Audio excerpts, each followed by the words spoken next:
Boa noite, hoje é quarta-feira, 8 de julho de 2020. Prefeitura de Natal autoriza funcionamento de igrejas e templos religiosos em novo relaxamento do isolamento social. E o governo do estado volta a anunciar a data de retomada da reabertura da economia. A segunda fração da primeira etapa e segunda etapa do plano terão datas unificadas, 15 de julho, na próxima quarta-feira. E você confere também. A Band mantém a tradição nas eleições com a definição do adiamento da votação de outubro para novembro. Novas datas dos programas que integram a nossa cobertura eleitoral foram acertadas já com os partidos.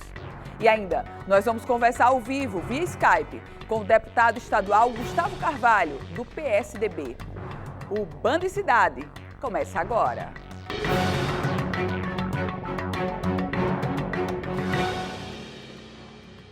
Os espaços religiosos, como templos e igrejas, foram contemplados no plano de reabertura da Prefeitura de Natal. A Arquidiocese, que responde pelas igrejas católicas, já informou, no entanto, que essa retomada só deverá acontecer para eles a partir do próximo mês, do mês de agosto.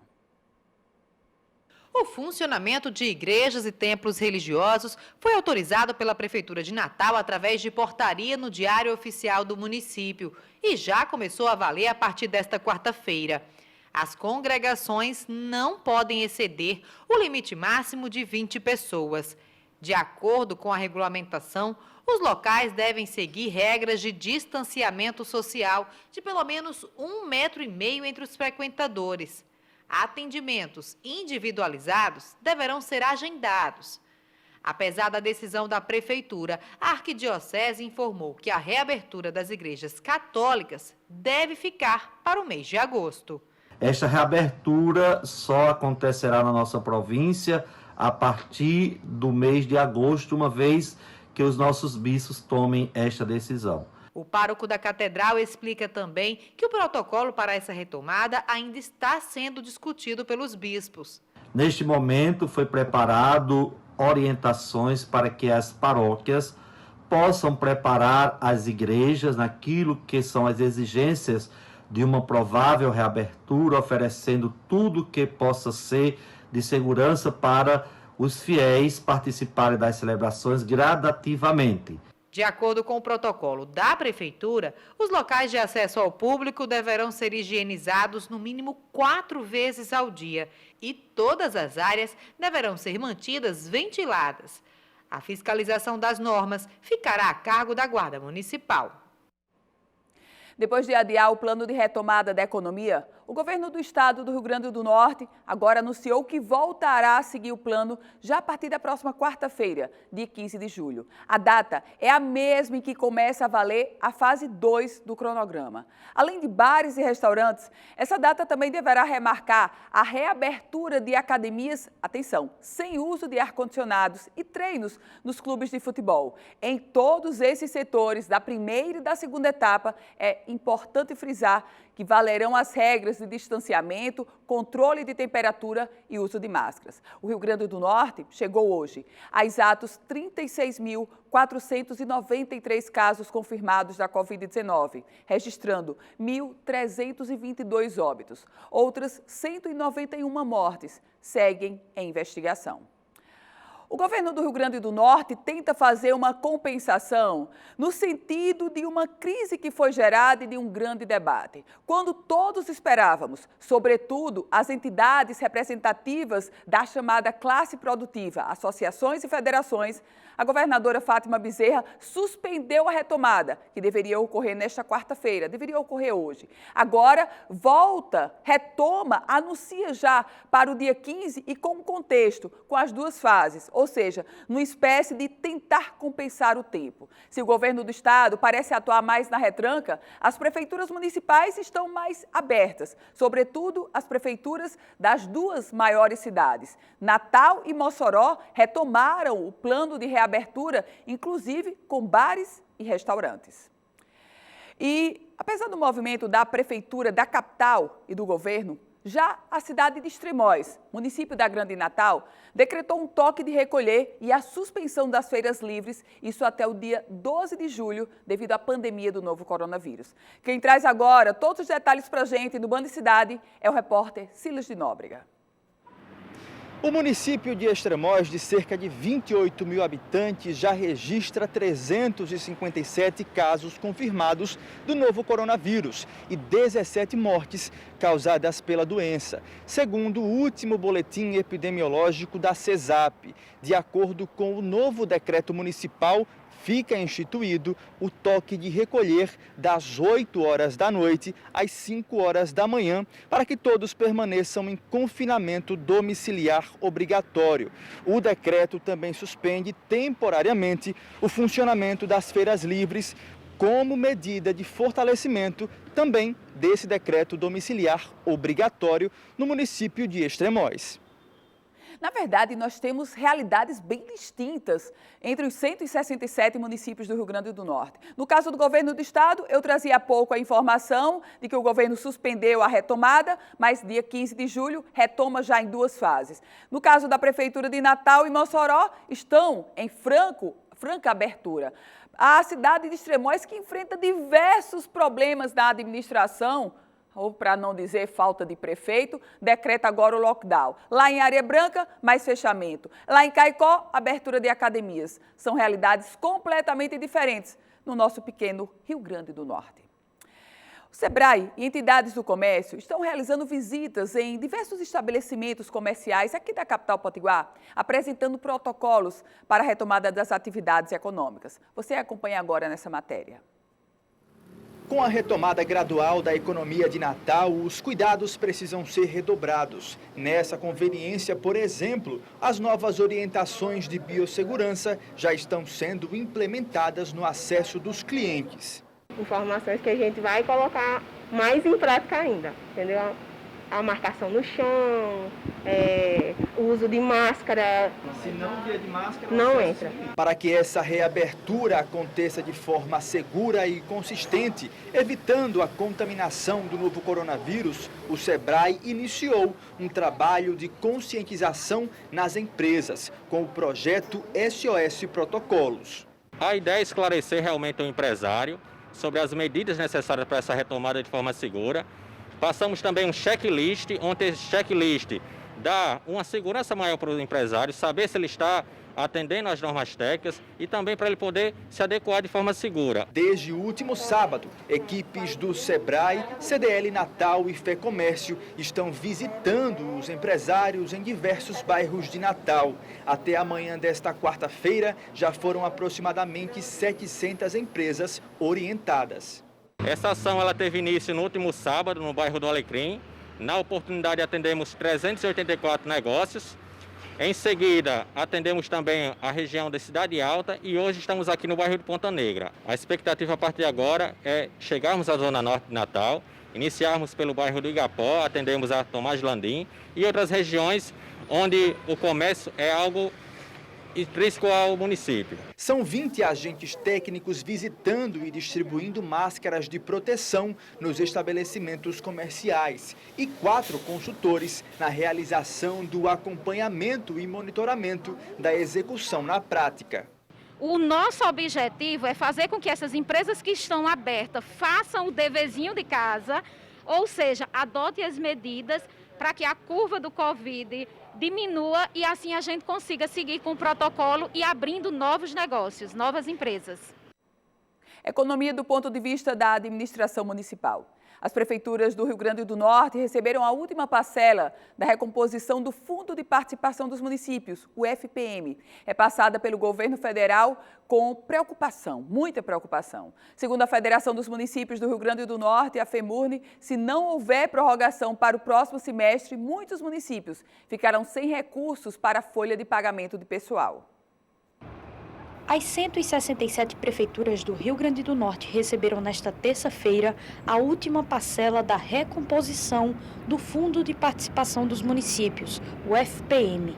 O pagamento encerra o programa de compensação das perdas feito pelo governo federal aos municípios. Mas, segundo os gestores, se não houver prorrogação para o próximo semestre, as prefeituras ficarão sem recursos financeiros para cumprir compromissos, como a folha de pagamento de pessoal. A falta de recursos nos nossos municípios já está afetando os serviços públicos de maneira geral, principalmente na situação de pagamento, de folha de pagamento dos servidores. O presidente da FEMURNE, José Leonardo Cassimiro, conhecido como Naldinho, explica também que os municípios foram uma das esferas afetadas por causa das perdas de arrecadação em decorrência da crise econômica provocada pela pandemia do coronavírus. Um cenário que pode piorar no segundo semestre, quando o caixa das prefeituras fica ainda mais comprometido. No mês de agosto, começa a restituição de imposto de renda para quem pagou a mais em 2019 e aí sai do bolo do FPM essa parcela grande do FPM. Então, a gente vai ter um FPM menor a partir do mês de agosto. Os prefeitos agora tentam pressionar o governo federal por uma prorrogação da ajuda financeira. Nós estamos solicitando, junto à Confederação Nacional dos Municípios, que o governo prorrogue isso até dezembro, sob pena das dificuldades piorarem mais ainda os serviços públicos nos municípios em todo o Brasil. E nesse contexto das dificuldades piorarem mais ainda, isso quer dizer em bom português um risco real do atraso de salário por parte das prefeituras municipais do Rio Grande do Norte, que já vivem uma frustração de receita. Com a crise provocada pela pandemia da Covid-19, isso só fez se acentuar mais. E a gente vai agora a Brasília conferir as notícias do dia no Congresso Nacional. Quem traz as informações é Napoleão de Castro. Muito boa noite para você, Napoleão. Amigos do Band Cidade, meu abraço. Voltando de Brasília nesta quarta-feira com as principais informações da capital federal. O presidente Jair Bolsonaro, no dia de ontem, anunciou oficialmente que contraiu o Covid-19. Depois de sentir febre e dores a partir do domingo, ele foi ao Hospital das Forças Armadas, recolheu o material e confirmou teste positivo para a Covid-19. Em entrevista coletiva, o presidente declarou que essa é uma realidade que vai chegar à maioria dos brasileiros. Todo mundo sabia que ele, mais cedo ou mais tarde, ia atingir uma parte considerável da população. Como tem muita gente, eu, por exemplo, se não tivesse feito o exame, não saberia, né, do resultado. E ele acabou de dar positivo. Deu positivo, então? Deu positivo. Agora, como é que isso tudo aconteceu? Vale a pena você fazer um breve histórico. Começou domingo com uma certa indisposição e se agravou durante o dia de segunda-feira, com mal-estar, cansaço, um pouco de dor muscular e a febre, no final da tarde, chegou a bater 38 graus. Daí eu resolvi, então, com esses sintomas, né, com o médico da presidência apontando para a contaminação pelo Covid-19, fomos fazer uma tomografia no Hospital das Forças Armadas aqui em Brasília. Os pulmões estavam limpos, ou seja, não tinha nada de opaco, né? Com essa situação, o presidente Jair Bolsonaro cancelou toda a sua agenda de trabalho aqui no Palácio do Planalto. Ele passará a despachar agora de forma remota, por meio virtual, no seu gabinete no Palácio da Alvorada. E a Câmara Federal aprovou na noite de ontem um projeto que desvincula a obrigação das escolas particulares e públicas em relação ao calendário escolar de 2020. A lei exige uma quantidade mínima de carga horária e agora há uma flexibilização nesse projeto aprovado pela Câmara Federal. Aliás, por falar em Câmara Federal, o presidente Rodrigo Maia disse na manhã desta quarta-feira que não vê possibilidade do Congresso aprovar uma nova CPMF. A criação desse novo imposto é um desejo do ministro Paulo Guedes da Economia. Napoleão de Castro, do Palácio do Planalto, exclusivo para o Band Cidade. Obrigada, Napoleão. E a gente vai conferir agora a previsão do tempo para amanhã em parte da região Nordeste. As informações que chegam são da Somar Meteorologia. Olá, muito boa noite também a todos que nos acompanham. A chuva continua ao longo da costa do Nordeste e agora de forma mais expressiva na faixa leste da região. Nas áreas mais ao norte, como em São Luís do Maranhão, por enquanto a chuva é mais isolada. E amanhã a temperatura máxima chega aos 32 graus em São Luís. Teresina terá apenas variação de nebulosidade, com máxima de 33 graus. Em Natal, a temperatura chega aos 28 graus, com chuva isolada. E na região de Recife, tem previsão para pancadas de chuva, com máxima de 29 graus na quinta-feira e pelo menos até o fim de semana. E no próximo bloco, você confere aqui uma entrevista ao vivo, via Skype, com o deputado estadual Gustavo Carvalho, do PSDB. O Band Cidade está de volta em 1 minuto.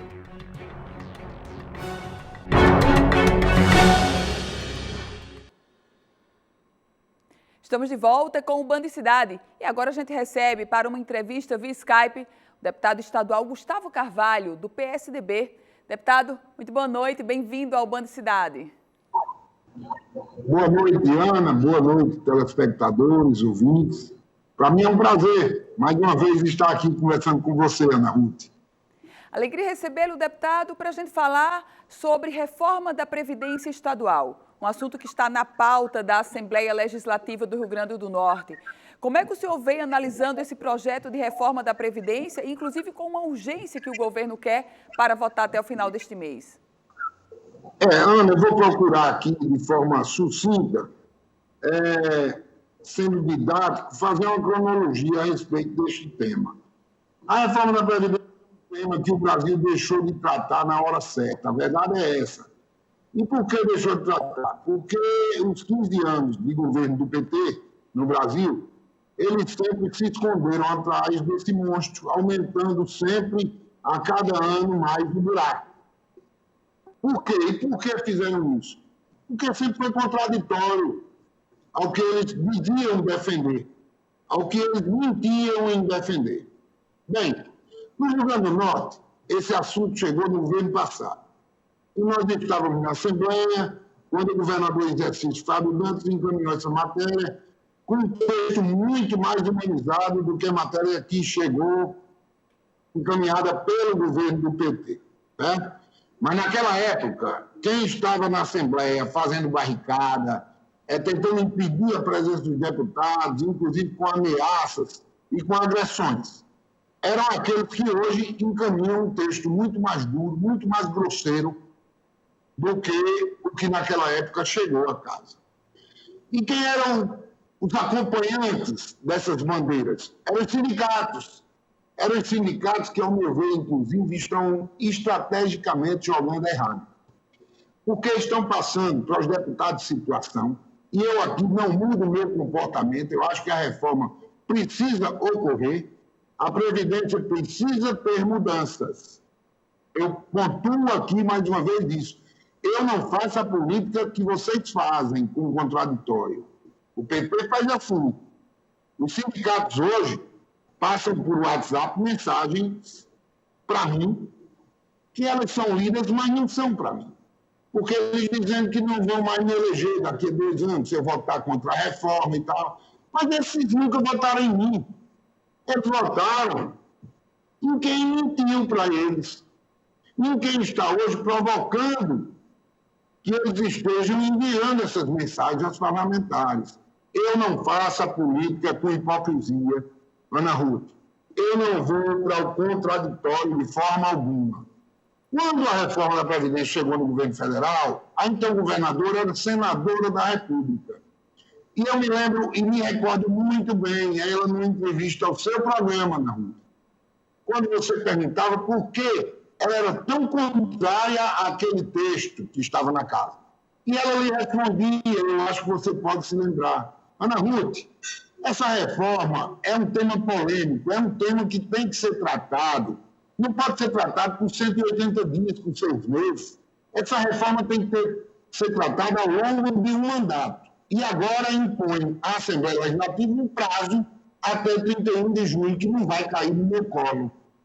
E não vai cair no colo de mais 9 deputados que se somam a mim, que montamos juntos um grupo e que estão prontos para defender a reforma, no momento certo, de forma presencial, com as galerias ocupadas, com um bom debate, que sempre foi um argumento do PT, do bom debate em todas as matérias, das grandes discussões, das polêmicas, e hoje jogam esse prazo por quê?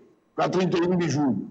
Por que não mandaram o ano passado? Porque esperaram, aguardaram para o governo federal aprovar uma reforma que incluísse estados, para que eles não precisassem ter o desgaste, o contraditório, a falácia mentirosa que sempre cometeram os seus eleitores. Mas a roda gira. E girou. Hoje nós estamos numa situação pontual. A Assembleia discute e vota a reforma? Sim. Essa é a decisão tomada e adotada pelo grupo. Como? De forma presencial. Com convocação extraordinária? Não. A Assembleia, o presidente já comunicou que até 31 de julho funciona de forma remota. Então, se a partir de 1º de agosto houver uma decisão do Poder Legislativo de voltar presencialmente de forma plena, nós iniciaremos a discussão da reforma. Deputado. Se for para votarmos remotamente, nem pensar. Essa discussão não vai sair na pauta desse grupo de 10 deputados. Ana Ruth. Deputado, nesse contexto, o governo do estado afirma que tem esse prazo até o dia 31 de julho porque não quer ser punido, com suspensão inclusive de repasses, punições previstas, segundo a equipe econômica do Executivo Estadual, na própria legislação da nova reforma da Previdência Nacional. Como é que o senhor recebe esse argumento? Na verdade, o governo está se punindo. Por que não encaminhou antes isso? Por que não debateu conosco? Por que não cumpriu com os municípios, Ana Ruth? Nenhum dos acordos feitos, quando tirou deles o PROERD de forma irregular através do decreto, depois tendo que passar na Assembleia um projeto de lei e até hoje sem a devolução de recursos retirados indevidamente. Por que não cumpre com os municípios a questão da farmácia básica? Por que está em atraso do Fundeb, o transporte escolar? Nós somos deputados de bandeira municipalista e eles têm que entender isto. A Assembleia está em defesa do desenvolvimento do Rio Grande do Norte, do desenvolvimento dos seus municípios. Então, nós temos aí uma reclamação e o pior é que a Assembleia foi avalista deste acordo. Inclusive, eu quero deixar claro isso. A nossa casa estava presente no acordo. E o governo faz que não escuta.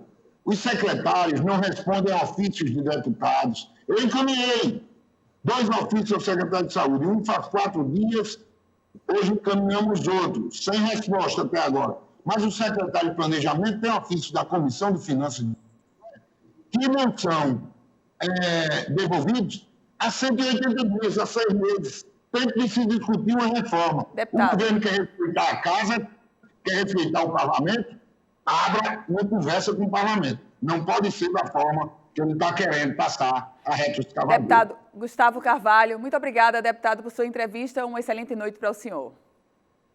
Uma noite também excelente para você e uma boa noite muito especial a todos que nos escutaram e nos viram por aqui. Obrigado, Ana Ruth. Obrigada. Band Cidade vai agora para um breve intervalo. A gente se encontra em 1 minuto.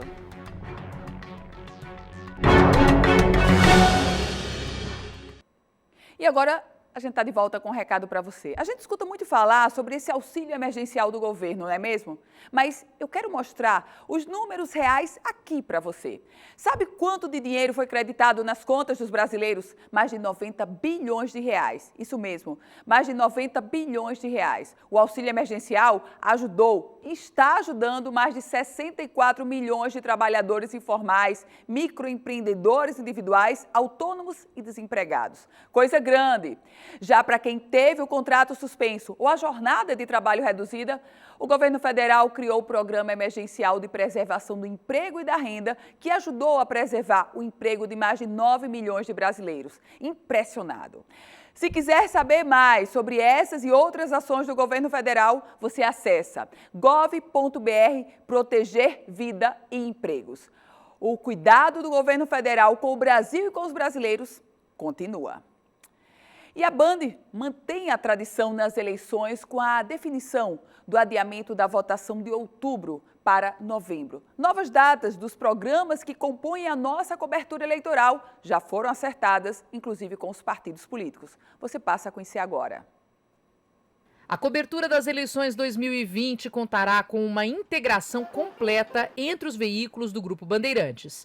A movimentação dos candidatos em todos os estados, os desafios impostos pela pandemia do coronavírus terão acompanhamento diário pelas emissoras de TV, rádio e pelos nossos canais na internet e nas redes sociais. O jornalismo da Band vai mergulhar nos assuntos municipais e aproximar mais o eleitor das questões que impactam o dia a dia. Em janeiro, a emissora já tinha acertado com todos os partidos as datas dos encontros entre os concorrentes à Prefeitura de São Paulo. Com o adiamento da eleição, a direção da Band retomou as negociações e definiu as novas datas, que deverão ser seguidas pelas demais emissoras que compõem o Grupo Bandeirantes.